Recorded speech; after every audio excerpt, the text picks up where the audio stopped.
the format a bit difficult for the second side playing consecutive games? I think the format's made more difficult on really warm conditions with 2 and 2. It does. It's a significant difference between your energy levels in the first game than what it is in the second game with conditions like that. Especially when the other team hasn't played the first game. Yeah, it stands to reason, doesn't it? It's common sense, I guess, that with the restrictions on the interchange, first game with conditions makes it pretty difficult for the players. But I just thought we probably dropped away a bit in our structures the second game compared to the first game. I thought we were pretty disciplined the first game with them. Whether it was talk, communication, fatigue, I'm not too sure, but that's probably what got us a bit in that second game. Have you done much work on your defensive structures between last year and this year? We did a fair bit of work last year, during the pre-season last year on them, and continue to work on them during the off-season this year. We still need to get better at it, and I thought at times we were pretty good at it. And I thought at times we actually scored pretty well in that first game. I thought our counter punching was pretty good.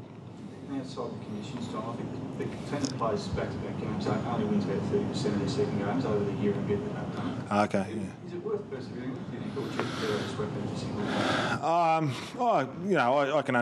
I think it'd be easy for everyone if we went back to single games and had 6 and 2. As far as your first game, I think it's a challenge for your first game when you're coming into you're trying to get the right amount of minutes. You're trying to expose some younger players, which the supporters really like as well. And it makes it difficult to do that, I guess, and get the minutes just right. But the format's as it is. We'll work within it as everyone else does. What were the big positives? What did you take out of it? Well, I think that kicking 9 goals. I think in that first game in a bit over 40 minutes of footy. I thought some of our ball movement was pretty good. I thought our defensive work was pretty good, which allowed us to move the ball well. I thought we showed a couple of kids. Harry Cunningham bobbed up and kicked a couple of goals, a kid off our rookie list, and did pretty well. So I think we played Luke Parker in the middle, and he gets a head-to-head duel with Lenny Hayes and things like that are we're really grateful for, to give our kids a bit of a go. And I thought our senior blokes, goods in those blokes, had a good blowout as well. When are you expecting Jordan Lockyer to show up, John? He's going all right, Jordan. We've been really pleased with how his pre-season's gone, and he got a little bit of a taste tonight, and he may get another taste of it over the next few weeks. But he's already played a couple of senior waffle games, so that gives you the confidence he's played with men. But as all the younger players, you need to learn a little bit, and he's still learning at the moment. So could he be an early starter at some point? First after the season? It's hard to say. Next week we'll bring in Mumford, Josh Kennedy, O'Keefe, Gary Rowan.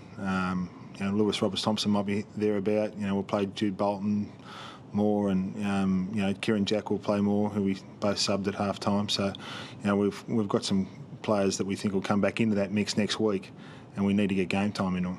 So do you think your improvements in that defensive pressure that you've been working on for the last year is this going to help you? Is that going to be one of the main things that will help you improve this year? We hope so, but I guess we're in the top couple of teams in tackling last year, so our pressure generally is pretty good, but we need to make sure that our general contested ball work is still a little bit better, our general ball use is still a little bit better, and I think we had patches of that tonight where we looked okay, but certainly defensively I think we need to keep working on a lot of the things that we have been, and at times I thought we did it pretty well.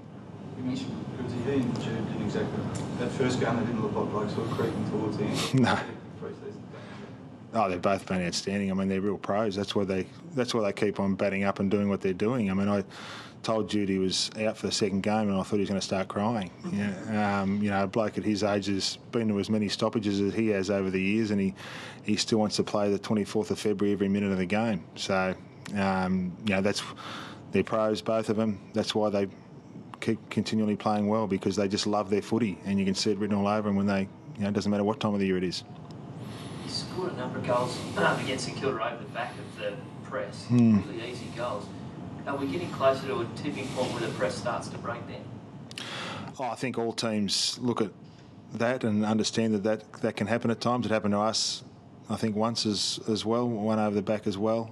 So it's something you've got to make sure you look at, and it's an all-over ground defence now in AFL footy. It's not just your back six, and a lot of the times some of the mistakes happen 80 metres away, and you see the consequences of that when the ball does go through for a goal and a bloke bobs up at the back. So, it is I think in the evolution of football, there's always things that just come through, and teams now are working a lot more against it.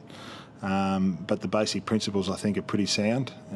You just got to be making sure that, obviously, you don't want easy goals kicked against you. So. How did you think Tommy Walsh went? Oh, I thought he was okay. He was only ever going to play 40 minutes. So, we played him forward and back, just gave him a bit of a taste of it. It was good to have a bit of flexibility with that height there. They can play both ends. So he's learning. No worries.